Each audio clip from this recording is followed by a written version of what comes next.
Welcome back, listeners. You're listening to 5EBI 103.1 FM, your multicultural radio station. And today in the studio, we have Tom Price, who is of the Baha'i Faith, and he's a musician. Tom Price has conducted, arranged music, and conducted Baha'i choirs all over the world. He has worked with one of India's greatest musicians, Ravi Shankar, in New Delhi, working with Baha'i choir there. Ravi Shankar wrote 11 pieces of music for the opening of the Baha'i temple in New Delhi, a beautiful lotus-shaped structure that many of you might have heard of or seen or even been to. So Tom was the one who arranged the music for these concerts, conducted the choir, and has been involved in Baha'i music and Baha'i concerts all over the world. Welcome to the studio, Tom. Thank you very much, Vinaya.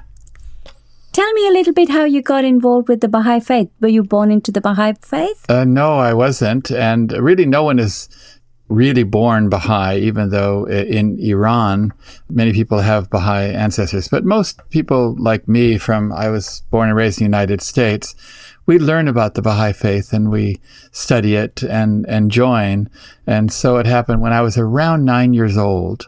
My mother heard of the Baha'i Faith and gradually investigated, became a Baha'i. And then later on, when I turned about 15, I decided to become a Baha'i as well. So at 15, you became a Baha'i? Is that how it's called? You declare yourself a Baha'i? Yeah, they call it declare or accept the Baha'i Faith and so on. And you must do so. You're not a Baha'i because your parents are, or your family, or your race, or your culture. Baha'is, we believe everyone has to independently investigate and accept truth for themselves. That sounds the right way to go about it. So tell me a little bit about the Baha'i Faith. Well, the Baha'i Faith is the latest of what we think of as the revealed religions. And throughout history, God has educated man. You know, man sometimes forgets God, but God never forgets man. And so throughout history, God has educated us, and he did so by sending messengers. Krishna was a messenger of God. Buddha was a messenger of God. Jesus was. Muhammad was. Abraham, Moses, and many more that we don't even remember, like Zoroaster and so on. And in this way, God has always educated man. And it's like a school, first form, second form, third form. We don't make any distinction. Baha'is don't make any distinction between all the great messengers of God. We believe there is one God and there is only one religion, and it is only man that has divided this. And so we have a teacher. His name was Bahá'u'lláh. He lived in the 19th century. He died in 1892. And he was a prisoner his whole life because usually these figures are persecuted. And he affirmed the truth of Jesus and the truth of Muhammad and the truth of Moses and Krishna and all the religions, and said that all the religions must unite, that the essential spiritual truth is changeless. And he said that he has only come to renew it because in every age, when man strays from the divine teachings, God then reveals himself again. And so we believe in all the truth of all the great world's religions. And the Baha'i Faith is no different, but it's fundamentally a mystic religion. We believe in the connection between man and God and the development of our everlasting soul, that all of us, our reality is not our body, our reality is our soul, which is an eternal entity, and it will live beyond the death of this body, and the entire purpose of this life is to develop that soul, to develop that by developing qualities of love, compassion, kindness towards our fellow human beings, the golden rule, and these kind of things. They are the development of our spiritual body in the same way that a baby in the womb is developing its body while it's in the womb. It needs to develop that while it's in the womb so that when it's born, it can take advantage. We believe we're in the womb of the spiritual world right now. Right. And so we have to develop our spiritual qualities. We may think when we're in the womb physically that we don't need our eyes or we don't need our ears. We don't seem to need them then, but we have to develop them. We may also think in this life we don't need love and we don't need compassion and forgiveness and kindness. But when we are born into the next world, so to speak, when we pass away, we will realize that the whole purpose of this life was to develop our spiritual powers. That's so thought-provoking. You mentioned love and compassion and kindness, and these are, of course, qualities that we accept now in our world, I guess, that they're important and they need to be developed. How would you practice them with your faith? Well, we believe in all the spiritual disciplines. We believe in prayer, and we believe in meditation, and we believe in reading the sacred writings of the messengers of God. They're kind of like, prayer is like talking to God, and reading the writings is like God talking to you, and meditation is you talking to yourself because, you have your higher self. But we believe that that is not enough to just practice those three spiritual disciplines. One must also go out in the world and be of service and help to humanity. Bahá'u'lláh said the days when idol worship was deemed sufficient is now ended. He told the monks, he said, come out of the monasteries, go out in the world and be of service, because you cannot develop spiritually and help yourself if you can't help other people. So we have a combined approach to spirituality, which combines worship, devotion, prayer, along with service to mankind. And that is perfectly in tune with our program, because Good Morning Sai is, Sai stands for service, adoration, and illumination. So that's what we try to bring on this radio show as well, to talk about how we practice whatever faith we may be, but try to see if we do one of those things, service, worship, devotion, however you call it. And the last one we say illumination. So what would be your thoughts around that? Oh, it's absolutely true. Human beings, they need to be enlightened. And of course, every religion has its own terms for this. It might be nirvana, it might be salvation for Christianity, you understand. But all of them have to do with the fact that your human soul can connect with God and purify and rise above the limitations of the physical world. And without that, nothing matters. And so that's the essential. In other words, you cannot light anyone else's candle if you're not on fire yourself. And so one cannot go out in the world and serve if one is not trying to become a better person themselves. Very true, very true. And when we were talking before about your music, you said your music is your spirituality. It is part of your spiritual beliefs. You have performed in 40-odd countries all around the world. You've listened to music from around the world. You've used it, I'm sure, in your musical career. Can you elaborate a bit more about that? How does your music and your spirituality, how do they go together? Well, the human body needs food. And not only do you need food, but you enjoy it. I mean, if it's particularly good food. When my wife cooks, I have to eat it. That's why I'm a little overweight at the moment, you see. I'm sure you enjoy it too. I enjoy it too. But that's it. So food is both nourishing and necessary and pleasurable. And we are told in the Baha'i teachings that music is food for the soul. The soul also needs to be fed. And so music is food for the soul. And music has always been used in religion throughout history, not just in India, which of course music is a very spiritual discipline, but in the Western world as well. The great composers Bach and Mozart and Beethoven, they were all deeply religious, and they understood the ability and the power of music to uplift you. Baha'u'lláh, the founder of the Bahi Faith, he said, "We have made music a ladder by which souls can ascend unto heaven." And you see, this is very interesting because a ladder is a very practical device. If you've ever had to get up high or something and you can't jump and you're not tall enough, a ladder is such a simple device, but think how effective it is. And so he says that music is a ladder for souls to ascend unto heaven. So when I first read that, and I was a young Baha'i, I undertook the study of music with this in mind.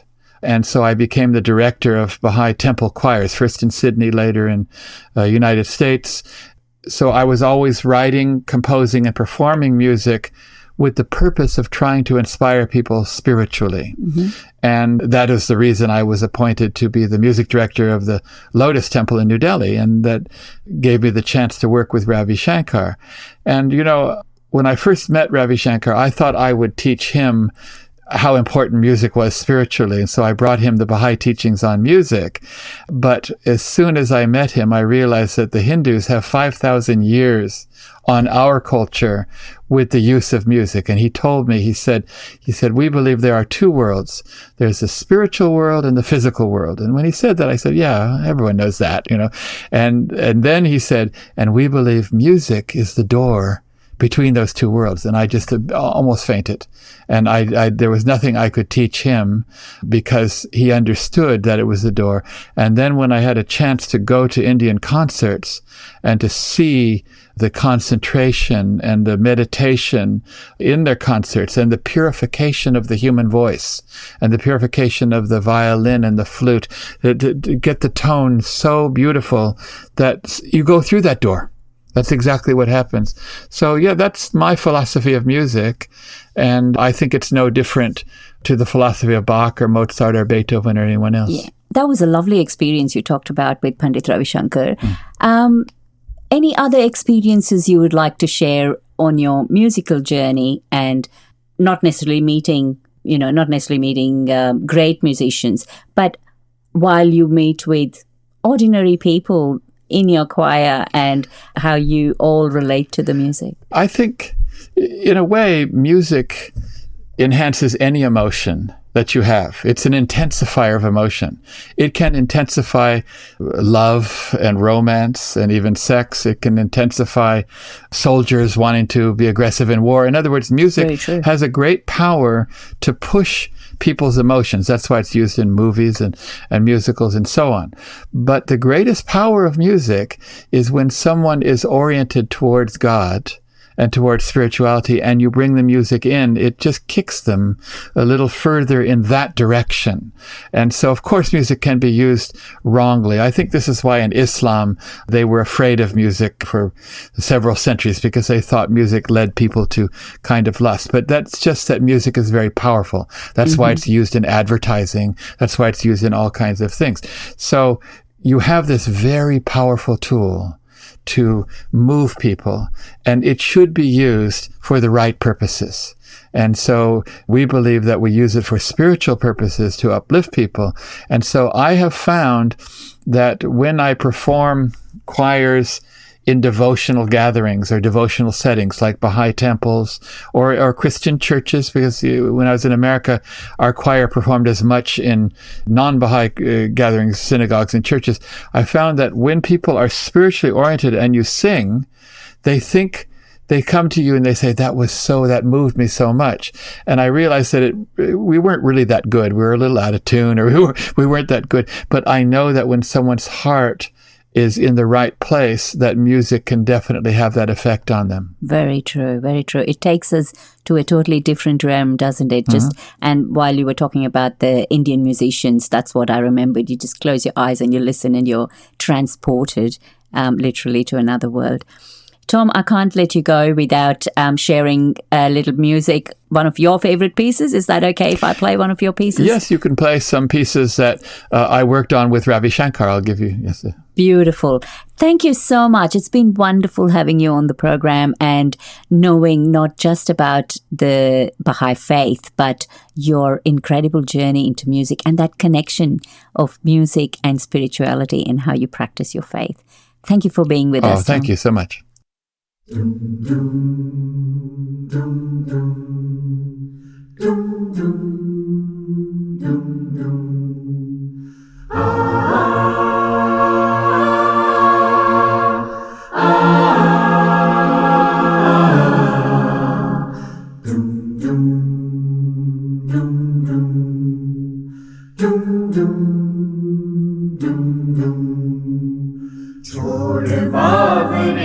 जग के धंधे छोड़ दे जग के धंधे छोड़ बावरे जग के धंधे छोड़ दे जग के धंधे दीप जला अपने अंदर का, तोड़ सभी माया के फंदे।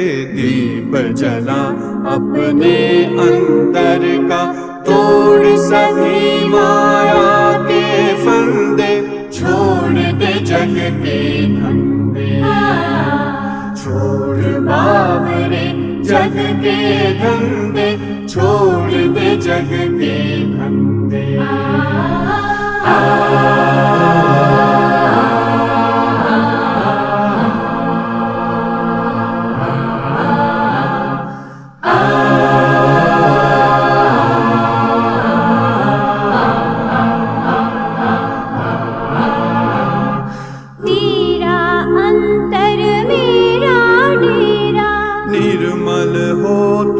करूं बसेरा, तेरा अंतर मेरा डेरा।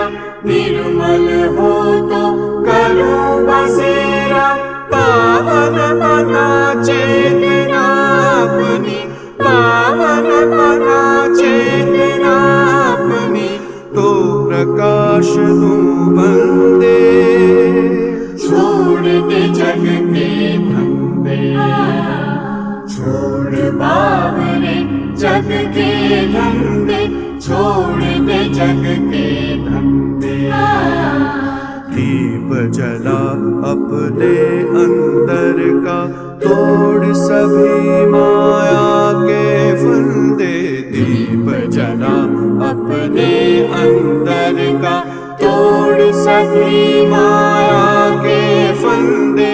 छोड़ दे जग के धंधे, छोड़ बावरे जग के धंधे, छोड़ दे जग के धंधे। छोड़ बावरे जग के धंधे, छोड़ दे जग के धंधे। छोड़ दे जग के